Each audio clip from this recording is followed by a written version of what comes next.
Hello my YouTube family, कैसे हैं आप सब लोग। Welcome my YouTube channel voice of Nilofar. तो चलिए आज की कहानी शुरू करते हैं। अकेलापन। कोमल जी सरकारी स्कूल की अध्यापिका के पद से 3 वर्ष पहले ही रिटायर हुई थी और सुख से अपने पति के साथ जीवन गुजार रही थी। लेकिन महामारी ने उनके पति को अपने आगोश में ले लिया। जीवन साथी के चले जाने से कोमल जी अंदर तक टूट गई। फिर बेटा बहू के कहने पर उनके साथ मुंबई आ गई। उनका जीवन एकदम बदल सा गया था। पति साथ तो पहले ही छूट चुका था, लेकिन साथ साथ उनकी 40 वर्षों की बसी बसाई गृहस्थी भी छूट गई थी और टूट गया था वो आस पड़ोस भी, जो हर समय दुख सुख में साथ रहता था। महानगर के पार्क की बेंच पर एक उदास भाव से बैठी कोमल जी विचारों में खो सी गई थी। सुबह का समय था।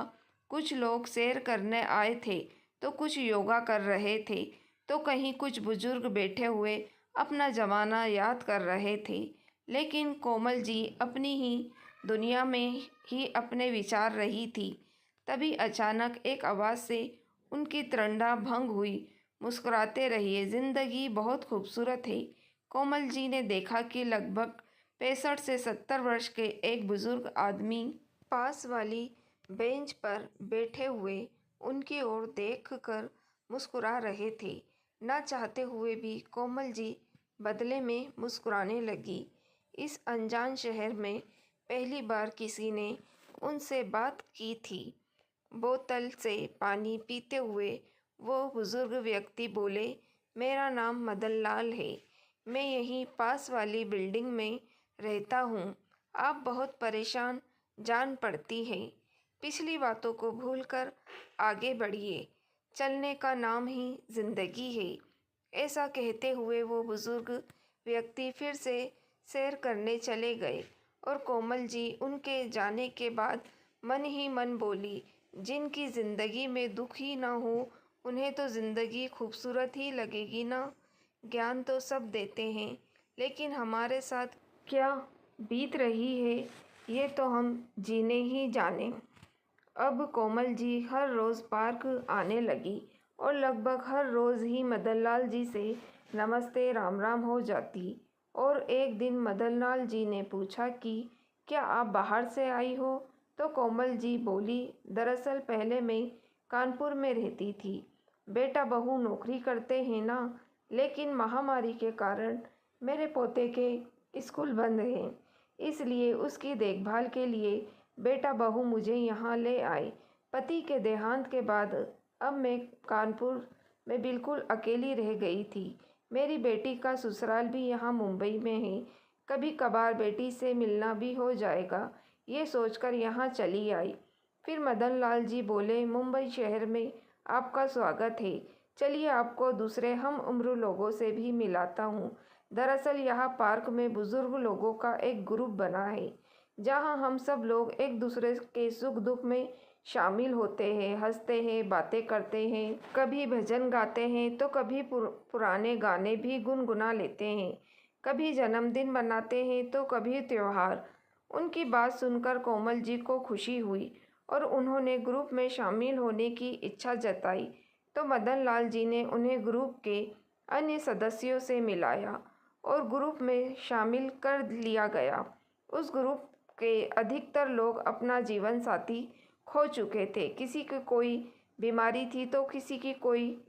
लेकिन कोमल जी ये देखकर हैरान थी कि सभी लोग जिंदा दिल थे और ऊर्जा से भरपूर जीवन जी रहे थे। उन लोगों से मिलकर कोमल जी की उदासी कहीं दूर चली गई।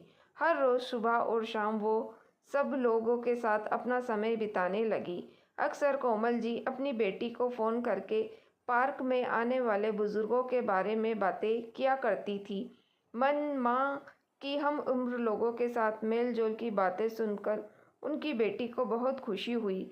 एक दिन कोमल जी ने नोटिस किया कि पार्क में आने वाले सभी बुजुर्ग उनसे बड़े थे, परंतु सब लोग चुस्त दुरुस्त थे और अपने आप को अप टू डेट रखते थे। जब घर आकर उन्होंने अपना चेहरा आईने में देखा तो उन्हें लगा कि समय से पहले ही उन्होंने अपने आप को बूढ़ा बना लिया है। ये सोचकर वो बाज़ार से हेयर कलर खरीद कर ले आई और अपने बालों को कलर कर लिया। फिर अलमारी खोली और पति की दी हुई सबसे खूबसूरत साड़ी पहन ली और आईने में देखकर मुस्कुराती हुई खुद ही से बोली, ये हुई ना बात। शाम के समय जैसे ही पार्क जाने के लिए बाहर निकलने लगी, उसी समय उनकी बहू की नज़र उन पर पड़ी। देखकर उसका मुंह खुला का खुला रह गया और बोली, ये सब क्या है माँ जी? उसने झट से अपने पति अमित को आवाज़ लगाई और बोली, देखिए तो ज़रा आखिर हो क्या गया है तुम्हारी माँ को? ये क्या सजने संवरने की उम्र है? जैसे ही बेटे ने उनकी ओर देखा तो मुंह पर हाथ रखकर हंसने लगा। तभी बहू बोली, माँ जी ये सब पहनने की आपकी उम्र नहीं है और आप तो पापा भी नहीं रहे। बेटा बहू का व्यवहार देखकर कोमल जी का दिल टूट सा गया और वो चुपचाप जाकर अपने कमरे में बैठ गई। अब उनका पार्क जाने का मन नहीं हुआ। सोचने लगी कि अगर आज अच्छे से तैयार हो गई तो ऐसा कौन सा गुनाह कर दिया। आज तक मैंने कभी बहू को किसी बात के लिए नहीं टोका। अपनी मर्जी से पहनती है, खाती है, बाहर आती जाती है। मैं हमेशा यही सोचती थी कि वक्त बदल चुका है, बड़े शहरों में लोग मॉडर्न हैं। आज मैंने थोड़ा सा खुद के बारे में सोचा तो मेरा ऐसा मजाक बना दिया। उनकी आंखों के कोर से आंसू बहने लगे। तभी उनके मोबाइल पर उनके ग्रुप के सदस्यों के फ़ोन आने लगे। उसी समय कोमल जी खड़ी हुई और खुद से बोली, नहीं, मेरी ज़िंदगी है, मैं अपने मुताबिक जीऊँगी। ऐसा कहते हुए वे पार्क चली गई। अब कोमल जी अपने लिए जीने लगी थी। उनकी पेंशन से उन्हें अच्छा खासा पैसा मिल जाता था, जिसे आज तक वो अपने बेटे बहू को ही देती आई थी। लेकिन इस महीने उस पैसों को उन्होंने अपने ऊपर खर्च कर लिया। पार्क में भी उनकी बहुत सी सहेलियां बन गई थी, जिनके साथ बाजार जाकर वो अपने लिए अपने पसंदीदा कपड़े और वस्तुएं खरीद कर ले आई। लेकिन बहू को ये सब खटकता रहता और अपने पति के कान भरते हुए कहने लगी, आप माँ जी को रोकते क्यों नहीं? कितना फिजूल खर्च करने लगी है। हमारे हाथों में तो एक पैसा भी नहीं देती। उनके आने से हमारा खर्चा भी तो बढ़ गया है। पत्नी की बातों में आकर कोमल जी का बेटा अमित उनके पास आया और कहने लगा, माँ जी इस बार आपने पेंशन के पैसे क्यों नहीं दिए? उनकी बात सुनकर कोमल जी हैरान रह गई। तभी उनकी बहू बोली, अरे इस उम्र में इतनी फिजूल खर्ची क्या अच्छी बात है? पार्क क्या जाने लगी? आप तो आज़ाद पंछी की तरह हो गई। उसी समय कोमल जी बोली, बहू मैंने तुम लोगों को पूरी आज़ादी दी है। अब तुम मेरी आज़ादी तय नहीं कर सकते। मैं जो करूँगी अपनी मर्जी से करूँगी। उनकी ये बात सुनकर बेटा बहू दोनों चुप हो गए। कोमल जी पाक कला में बहुत निपुण थी। एक दिन उन्होंने अपने घर पर गाजर का हलवा बनाया तो अपने ग्रुप के सदस्यों के लिए भी लेकर चली गई और सभी लोगों को खिलाने लगी। लेकिन मदन लाल जी ने लेने से मना कर दिया। तो कोमल जी ने पूछा, क्या आपको गाजर का हलवा पसंद नहीं है? तो मदन लाल जी बोले, गाजर का हलवा तो मुझे बेहद पसंद है, लेकिन मुझे डायबिटीज़ और ब्लड प्रेशर की परेशानी है, इसलिए मैं बाहर का मीठा गाजर का हलवा नहीं खा सकता हूँ और घर पर बनाना मुझे आता नहीं, इसलिए मैं गाजर का हलवा खाना ही छोड़ दिया। फिर कोमल जी बोली, तो क्या आपके घर में और कोई नहीं? इस पर मदन लाल जी कुछ नहीं बोल पाए। आंखों में दो आंसू निकल आए, उनके गालों तक आ गए और चुपचाप घर की ओर चल दिए। 2 दिन बीत चुके थे, लेकिन मदन लाल जी पार्क में नहीं आए थे। ग्रुप सदस्यों से पूछा तो पता चला कि वह फ़ोन भी नहीं उठा रहे। कोमल जी को मन ही मन उनकी चिंता सता रही थी। बार बार उनका हंसता मुस्कुराता चेहरा उनके सामने आ रहा था। जैसे ही घर जाने के लिए जो पार्क से निकली, उनके कदम स्वतः ही मदन लाल जी के घर की ओर मुड़ गए। गार्ड से उनके फ्लैट का नंबर पूछा और उनके दरवाजे पर जाकर बेल बजाई। मदन लाल जी ने लड़खड़ाते कदमों से चलकर दरवाज़ा खोला। जैसे ही उन्होंने दरवाजे पर खड़ी कोमल जी को देखा तो वो चौंक गए और फिर उन्हें अंदर बुलाया। उनकी ऐसी हालत देखकर कोमल जी हैरान रह गई और बोली, आपकी तबीयत इतनी ख़राब है लेकिन घर पर आपकी देखभाल के लिए कोई नहीं है? तो मदन लाल जी बोले, दरअसल मैं अकेला ही रहता हूँ। ये बात सुनकर कोमल जी को बड़ी बेचैनी हुई कि इतनी जिंदादिल इंसान और बिल्कुल अकेला, और जब वो बीमार की हालत में है तो उनकी देखभाल करने वाला भी कोई नहीं है। कोमल जी ने ग्रुप के अन्य सदस्यों को फ़ोन करके बुलाया। मदन लाल जी ने बहुत मना किया, लेकिन कोमल जी बोली, क्या बात कर रहे हैं आप? जिस व्यक्ति ने मुझे जीना सिखाया उसे मैं अकेला कैसे छोड़ सकती हूँ? तो थोड़ी देर में उनकी मदद से कोमल जी मदन लाल जी को डॉक्टर के पास ले गई। दवाइयाँ देते हुए डॉक्टर ने अच्छी खुराक और समय पर दवाइयाँ लेने की हिदायत दी, लेकिन उनके खाने पीने की समस्या थी। कोमल जी सहित ग्रुप की 2 अन्य महिला सदस्यों ने उनके घर पर तीनों वक्त का खाना बनाकर भेजने की जिम्मेदारी ली।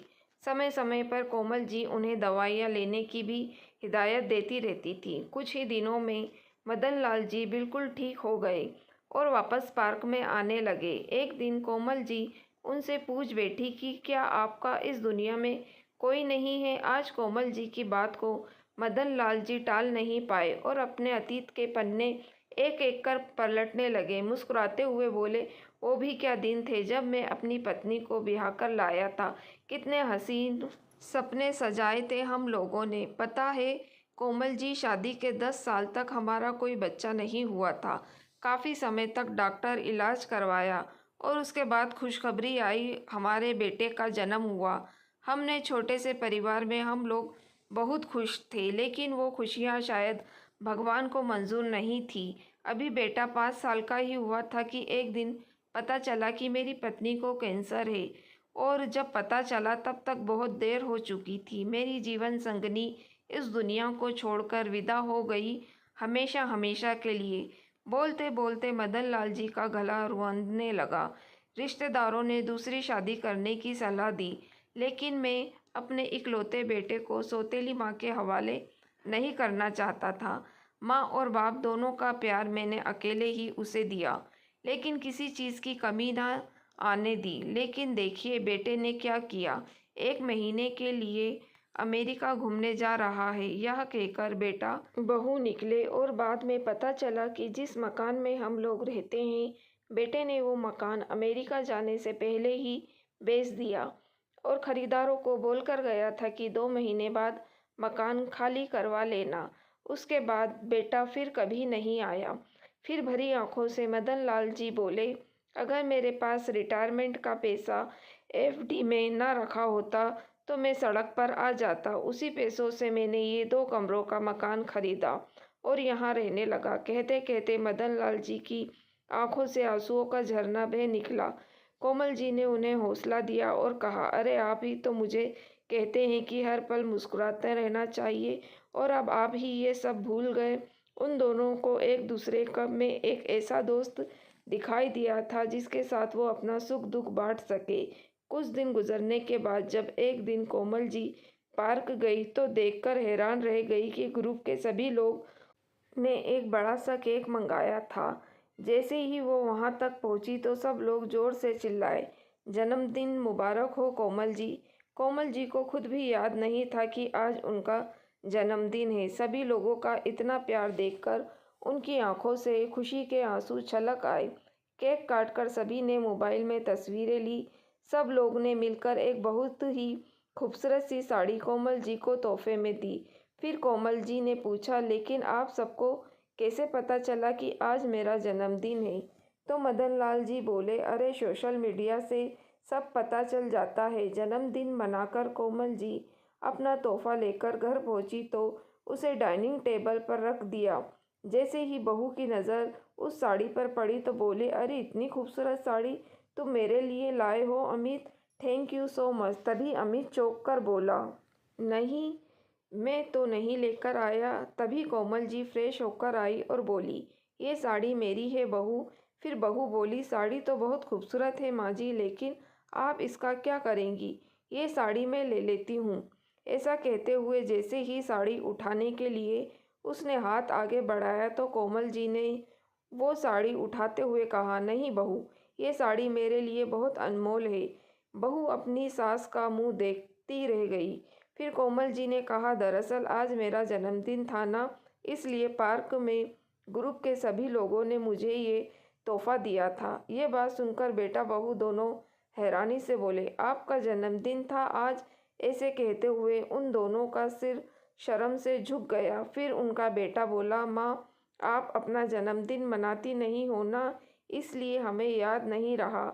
उसी समय कोमल जी पुराने समय की यादों में खो गई, जब अपने बच्चों के जन्मदिन के अवसर पर वो पूरा पूरा दिन रसोई में खड़े होकर उनकी पसंद के पकवान बनाती और शाम को उनके दोस्तों को बुलाकर पार्टी देती। लेकिन फिर सोचने लगी कि जब समय समय की बात है, जब बेटा बहू अपनी ज़िंदगी में मस्त है तो बड़ों को भी अपने लिए जीना चाहिए। लेकिन बहू को अपनी सास में ये परिवर्तन रास नहीं आ रहा था। एक दिन जब कोमल जी पार्क गई तो अपना मोबाइल साथ ले जाना भूल गई। उस दिन बहू और बेटा घर पर जल्दी आ गए। बहू की नज़र सासू माँ के मोबाइल पे गई तो उठाकर चेक करने लगी, लेकिन जब देखा कि सासू माँ व्हाट्सएप और फेसबुक पर है तो वो दंग रह गई और नमक मिर्च लगाकर अपने पति को मदन लाल जी के द्वारा भेजे गए गुड मॉर्निंग और गुड नाइट के मैसेज दिखाने लगी। अब तो बेटे को भी माँ में खोट दिखाई देने लगा। बस फिर क्या था, जैसे ही कोमल जी घर वापस लौटी तो बेटा बहू दोनों जैसे तैयार बैठे थे उन पर बरसने को। अपनी माँ को कुछ बोलने का मौका दिए बगैर वो उनके चरित्र पर उंगली उठाने लगे। कोमल जी स्तंभ रह गई। फिर खुद को संभालते हुए बोली, क्यों बहू, 2 दिन पहले ही अपने ऑफिस के दोस्त के लिए तुमने घर पर पार्टी रखी, जिसमें तुम्हारे ऑफिस के सभी दोस्त आए थे, जिसमें पुरुष भी थे और महिलाएं भी। लेकिन मैंने तो तुम्हारे चरित्र पर उंगली नहीं उठाई, फिर तुम मेरे बारे में ऐसे कैसे बोल सकती हो? कोमल जी के मुंह से दो टूक जवाब सुनकर उनकी बहू के पास शब्द नहीं बचे और पैर पटकती हुई अपने कमरे में चली गई। अगले दिन बेटा बहू के ऑफिस जाने से पहले ही कोमल जी पोते के लिए खाना बनाने के लिए रसोई घर में गई तो फर्श पर पानी गिरा होने के कारण उनका पैर फिसल गया और धम से ज़मीन पर गिर गई। उनकी बाजू में गंभीर चोट आई और कमरे में भी बहुत ज़्यादा दर्द हो रहा था। उनके पोते ने तुरंत फ़ोन लगाकर अपने पापा को सारा हाल बताया और उन्हें जल्दी आने को कहा। डॉक्टर से चेकअप करवाया तो पता चला उनकी बाजू की हड्डी में फ्रैक्चर हुआ। डॉक्टर ने बाजू पर प्लास्टर चढ़ाया और दवाइयाँ देकर शाम तक उन्हें घर भेज दिया। लेकिन अब उनका पार्क जाना छूट गया। मदन लाल जी उन्हें फ़ोन करते या मैसेज करते तो वो किसी बात का जवाब नहीं देती, चुपचाप लेटे हुए आंसू बहाती रहती। काम वाली बाई खाना पकाकर रख जाती और बेटा बहू रोज़ाना अपने काम पर चले जाते। दोनों में से किसी ने भी एक दिन की छुट्टी लेना भी ज़रूरी नहीं समझा। कोमल जी को उठने बैठने में भी कष्ट होता था, लेकिन किसी को क्या फ़र्क पड़ता था। एक दिन ग्रुप के सारे बुजुर्ग सदस्य उनके घर पर आ गए। किसी के हाथ में फूल थे तो किसी के हाथ में गेट बेल सुन के कार्ड थे। कोई समोसे लेकर आया था तो कोई जलेबियाँ। उन्हें देखकर बिस्तर पर पड़ी कोमल जी को ऐसा लग रहा कि जैसे उन्हें कोई अपना मिल गया हो। उनके चेहरे पर मुस्कुराहट बिखर गई। हंसी मजाक करते हुए सबने स्वादिष्ट व्यंजनों का आनंद उठाया और हंसते बतियाते 1 घंटा बीत गया। अब कोमल जी को चिंता होने लगी, क्योंकि उनके बेटे और बहू के आने का वक्त हो रहा था। अंदर ही अंदर उन्हें डर लग रहा था कि बहू क्या बोलेगी। उसी समय दरवाजे की घंटी बजी और बेटा बहू अंदर आ गए और अंदर का दृश्य देखकर हैरान रह गए। सब लोगों के जाने के बाद उनकी बहू बोली, ये मेरा घर है या धर्मशाला, जिसे देखो मुंह उठाए चला आता है। और माँ जी, आप हमारे सामने तो बड़ा दर्द का नाटक करती हैं और हमारी पीठ पीछे अपने दोस्तों को बुलाकर घर में पार्टी कराती हैं। अरे कुछ तो शर्म कीजिए, आपकी इन हरकतों का हमारे बच्चों पर क्या असर पड़ेगा। बहू की ये बात सुनकर कोमल जी चुपचाप लेटी रही। आज उन्हें अपने पति की बहुत याद सता रही थी। सोचने लगी, उनके रहते मजाल है कोई मुझ पर उंगली उठा सके और आज अपमान के कड़वे घूंट पीने पर मजबूर हो गई हूँ। दिन बीतने लगे और करीब 1.5 महीने बाद कोमल जी का प्लास्टर उतार दिया गया। अब वो फिर से पार्क जाने लगी और धीरे धीरे उनकी मुस्कुराहट वापस आने लगी। लेकिन बहू के ताने थे जो बंद होने का नाम नहीं ले रहे थे और बेटा सब कुछ सुनकर भी अनसुना कर देता। घर के माहौल से परेशान होकर एक दिन कोमल जी ने ठान लिया, बस अब और नहीं। जीवन की सांझ तो हो ही चुकी है और न जाने कब इस जीवन का अंत हो जाए, तो इससे पहले मैं स्वयं के लिए जीना चाहती हूँ। मुझे जो अच्छा लगेगा मैं वो करना चाहती हूँ। बेटे बहू का मुंह छोड़ते हुए एक दिन उन्होंने फैसला कर लिया और सामने की बिल्डिंग में 2 कमरे का फ्लैट किराए पर ले लिया। बेटे ने रोकना चाहा तो कोमल जी ने स्पष्ट कह दिया, अब मैं किसी पर बोझ नहीं बनना चाहती। तभी उनकी बहू बोली, हाँ हाँ, पंख जो लग आए हैं अब तो आप आज़ाद घूमेंगी।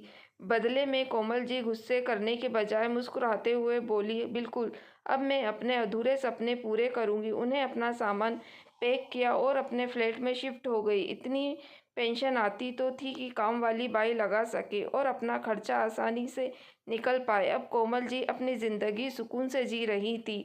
उनका बेटा और पोता कभी कभार उनसे मिलने आ जाते थे, लेकिन बहू से इतना कष्ट भी नहीं किया गया। अक्सर मदन लाल जी शाम की चाय उनके घर पर आकर पीते। अक्सर पार्क में अन्य बुजुर्ग भी उनके घर आते जाते रहते। अब कोमल जी स्वयं को आज़ाद महसूस करती थी।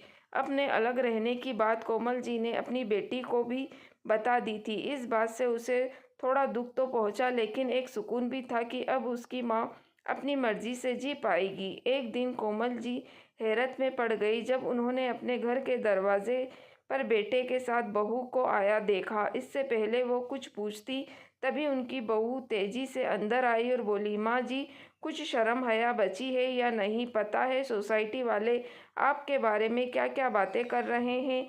आखिर आपके और मदन लाल जी के बीच में चल क्या रहा है? तभी कोमल जी बोली, बेटा, मुझे दुनिया वालों की बातों से कोई फर्क नहीं पड़ता। मुझे केवल इतना पता है कि सारी उम्र जिम्मेदारी निभाते निभाते मैंने अपने बारे में सोचना ही छोड़ दिया था। बाकी की बची ज़िंदगी में हंसी खुशी से गुजारना चाहती हूँ और मुझे नहीं लगता कि इसमें किसी को कोई परेशानी होनी चाहिए। रही बात मदन लाल जी की, तो उन्होंने मुझे जीना सिखाया है, वरना मैं तो पूरी तरह टूट चुकी थी। तभी उनका बेटा बोला, लेकिन माँ, अब इन लोगों को जानती नहीं, ऐसे लोग अपनापन दिखाकर दूसरों को लूट ले जाते हैं। बेटा, मैंने अपने ये बाल धूप में सफ़ेद नहीं किए हैं, और वैसे भी जिसे अपनों ने ही लूटा उसे दूसरे क्या लूटेंगे? तुमने मेरे पास छोड़ा ही क्या है जो कोई लूट लेगा?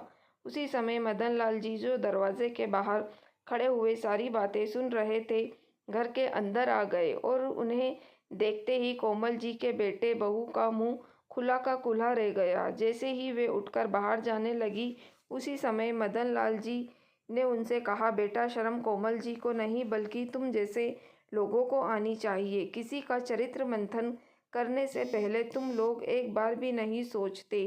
तुम लोग जानते ही हो कि तुम्हारी माँ क्या करती है। जैसे ही मदन लाल जी ने कहा तो कोमल जी ने उन्हें चुप रहने का इशारा किया, परंतु वह रुकने वाले नहीं थे।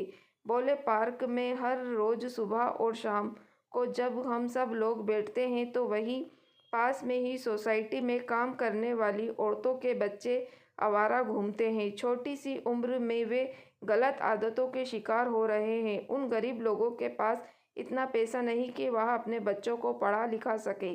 तुम्हारी माँ, सासू माँ, उन बच्चों को पढ़ाने का नेक काम करना चाहती है। वो एक स्कूल खोलना चाहती है ताकि जितने भी गरीब बच्चे शिक्षा से वंचित हैं उन्हें निःशुल्क शिक्षा प्रदान की जा सके। तुम्हारी माँ गरीबों की मदद करके अपने बुढ़ापे को सतर्क बनाना चाहती है। अक्सर हम लोग बैठकर इसी विषय में योजनाएं बनाते हैं। हमारी एक एनजीओ से भी बात चल रही है जो हमारी इस काम में मदद करेंगे। तुम्हारी माँ का बरसों पुराना सपना अब पूरा होने जा रहा है। लेकिन आज अपनी माँ के बारे में तुम लोगों के विचार सुनकर मुझे महसूस हो रहा है कि अच्छा ही हुआ कि मेरा बेटा मुझे पहले ही छोड़कर चला गया। हैरानी की बात है, अपनी माँ के लिए बेटे बहू की सोच ये भी हो सकती है क्या तुम अपने ऑफिस में किसी से हंसते बोलते नहीं हो? जब तुम्हारी माँ ने तुम पर कोई अंकुश नहीं लगाया तो तुम कैसे? कोमल जी के बेटे बहू के पास इन बातों का कोई जवाब नहीं था।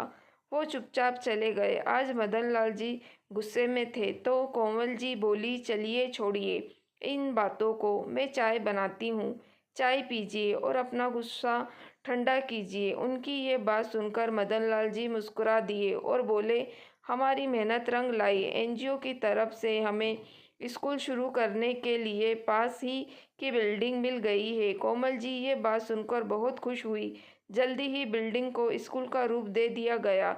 सभी पढ़े लिखे बुजुर्ग बच्चों को पढ़ाने के काम करने लग गए। सब लोगों ने दिल खोलकर मदद की। शुरू में स्कूल में केवल 20 बच्चे आए, लेकिन धीरे धीरे उनकी संख्या बढ़ती गई। देखते ही देखते उनका स्कूल चर्चा का विषय बन गया।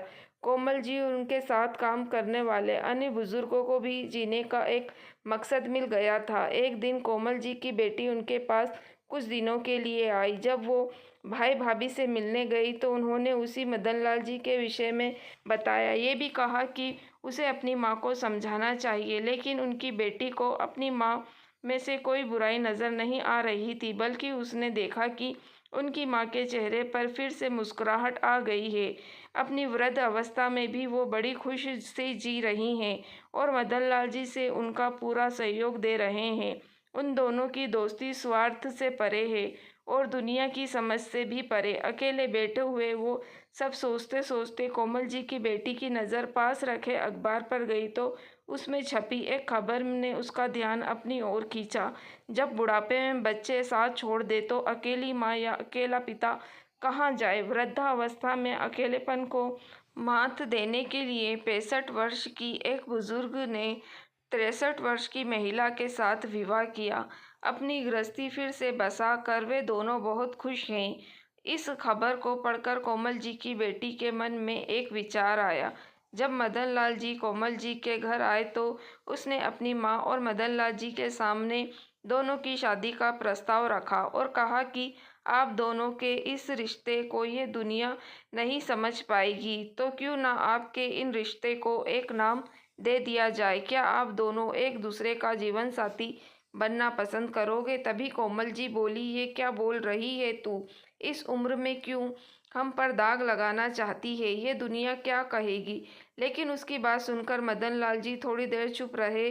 दिमाग में बहुत कुछ चल रहा था। कोमल जी के गुस्से को देखकर उन्होंने कुछ ना कहना ही मुनासिब समझा और अपने घर लौट गए। फिर कोमल जी की बेटी ने उन्हें समझाया, माँ, अगर जीवन की राह में कोई अच्छा साथी मिल जाता है तो साथ चलने में कोई नुकसान नहीं है। कोमल जी सोचते सोचते अपने पति की तस्वीर के सामने बैठ गई। उनका मन बेचैन हो रहा था। सोचने लगी कि मैं अपने पति को धोखा तो नहीं दे सकती, लेकिन फिर भी अगले ही पल विचार आया कि मेरा पति भी तो यही चाहते थी, मेरे होठों पर हमेशा मुस्कुराहट रहे, मेरी आंखों में आंसू देखकर तो उन्हें भी चैन नहीं मिलता होगा। फिर अगर दोस्ती एक रिश्ते के नाम में दे दिया जाए तो दुनिया का मुंह बंद हो जाएगा। मदन लाल जी को भी इस रिश्ते से कोई हर्ज नहीं था। चिंता थी तो केवल इस बात की उन दोनों पर कोई उंगली ना उठाए। लेकिन कोमल जी के बेटे बहू तक ये बात पहुंची तो वे भड़क उठे। दोनों इस रिश्ते के सख्त खिलाफ थे। सोसाइटी में हर कोई उनके बारे में बातें कर रहा था। कोई उनकी हिम्मत की तारीफ कर रहा था तो कोई कानाफूसी कर रहा था। 2 दिन बीते तो अचानक मीडिया वाले कोमल जी के स्कूल के बाहर पहुंच गए और उनसे इस रिश्ते के बारे में सवाल करने लगे। लेकिन कोमल जी हैरान थी कि उन तक ये खबर कैसे पहुंची और उधर कोमल जी की बहू पीछे खड़ी हुई मुस्कुरा रही थी और सोच रही थी कि बड़ी आई हिम्मत दिखाने वाली अब पूरी दुनिया को जवाब देगी तो पता चलेगा। चारों तरफ जैसे हंगामा सा हो गया। लेकिन कोमल जी ने सोच लिया था कि आज वो चुप नहीं रहेंगी। जब मीडिया वालों ने पूछा कि क्या ये सच है कि इस उम्र में आप मदन लाल जी से शादी करने जा रही हैं? अपने स्कूल के बच्चों को क्या आप यही शिक्षा देने चली हैं? कोमल जी ने खुद को मजबूत बनाते हुए गहरी सांस ली और बोली, ये बिल्कुल सच है कि हम दोनों शादी करने जा रहे हैं, पर इसके लिए मजबूर करने वाला कौन है? ये समाज। हमारा शादी करने का मकसद केवल अपना अकेलापन बांटना है, वो अकेलापन जो आज की पीढ़ी ने हमें दिया है। अरे हम लोग तो वृक्ष के सूखे हुए पत्ते जो कब झड़ जाएं नहीं मालूम, लेकिन जब तक वृक्ष से जुड़े हैं तब तक खाद और पानी की दरकार तो हमें भी है। किसी से हंसना बोलना हमें भी अच्छा लगता है। अगर हम एक दूसरे का सुख दुख बांट लेते हैं, हंस बोल लेते हैं, तो ये भी समाज को रास नहीं आता। तभी मदन लाल जी आए और कोमल जी का हाथ थामते हुए बोले, शादी करने का फैसला हमने इसलिए लिया है ताकि समाज के सामने हमारे रिश्ते पर मोहर लग जाए और किसी को हमारा हंसना बोलना ना अखरे। अब भी यदि किसी के मन में कोई सवाल है तो बोलो। तभी भीड़ में से तालियों की आवाज़ आने लगी। ये तालियां कोमल जी और मदन लाल जी के बुजुर्ग साथी बजा रहे थे। देखते ही देखते पूरा स्कूल तालियों की गूंज उठा। सब उनके साहस की सराहना कर रहे थे। तो दोस्तों, अब आपको ये कहानी कैसी लगी, लाइक और कमेंट करके ज़रूर बताइए। मेरी वीडियो को शेयर करना ना भूलिएगा। मेरे चैनल वॉइस ऑफ नीलोफर को भी सब्सक्राइब ज़रूर कीजिएगा। Thank you for watching.